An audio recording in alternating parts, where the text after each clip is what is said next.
WNBA star Brittney Griner all smiles in this new behind-the-scenes video released by the Phoenix Mercury.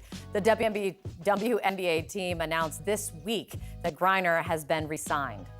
Griner was seen back on court yesterday after the nearly 10 months that she was wrongfully detained in a Russian prison. Out front now is Vince Kozar. He's the president of the Phoenix Mercury, who's also a close friend of Brittney Griner's. It's good to see you, Vince. Thanks for being here.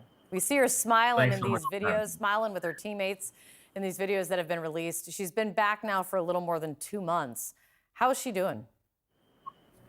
I wouldn't presume to speak for her. It's actually been really wonderful to spend time with her, but she's doing really well from all of our interactions, from getting to be with her teammates and see some of her coaches and our staff. She is getting to do things that were taken away from her. She's getting back to her life, and it's great to see. Yeah, so many things taken away from her that are now she's getting to do once again. You know, when she went into prison, she was one of the greatest female basketball players in the world. What level of play should people be expecting from her when she's back on the court after this horrendous ordeal? You know, when to your point, the last time we saw her play, she was an MVP caliber player. She had led us to the finals, and she's one of the best players in the world. That's part of the reason she was playing over in Russia. So her goal is not just to get back on the court. Her goal is to be that player, to get back to that level. So we know it'll take time, but we also know that. The workouts that you mentioned that folks got to see a little bit of this week, the purpose of those for her is to get back to that level. So we're here supporting her and doing whatever we can to help her get back there.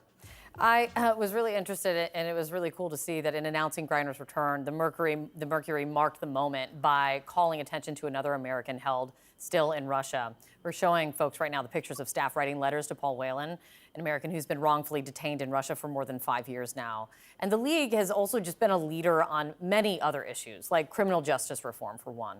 Why is the WNBA so often at the forefront? You know, it's something that the league and teams and players are really proud of. And I think the biggest reason for it is just we're talking about a really intersectional group of players. We're talking about women, the majority of whom are Black.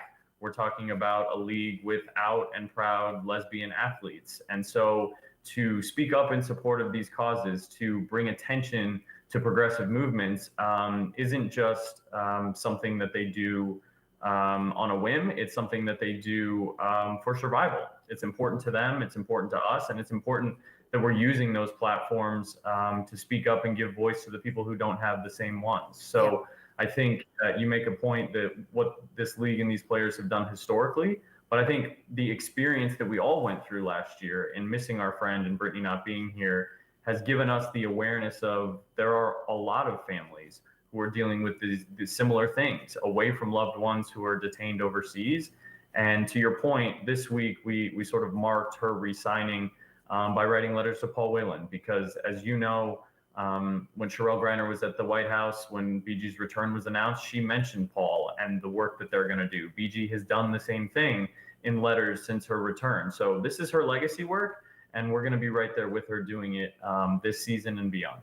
You know, one issue that Griner's detention also has shined a light on and drawn attention to once again is pay among players. I mean, she was traveling to Russia in order to supplement her league salary, as other players do. In light of what happened to her, Vince, I mean, do you still want players in your program, in your organization, playing overseas in the off season? I mean, are you doing anything, or what are you doing to make it so they don't have to?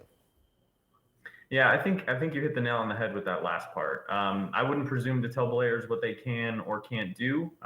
They have, their own agency to make those decisions themselves. Our responsibility is to help give them as much information as possible to make decisions on where they're going and when. But to your latter point, our goal overall is that no athlete should have to go do that. And to do that, we need to grow our league.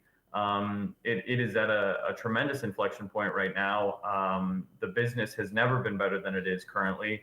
And the momentum that you've seen has been really incredible through a lot of metrics, but including TV viewership and things like that. The point is, the goal is for no players to have to go overseas, but in the interim, certainly I wouldn't presume to tell them whether or not they should.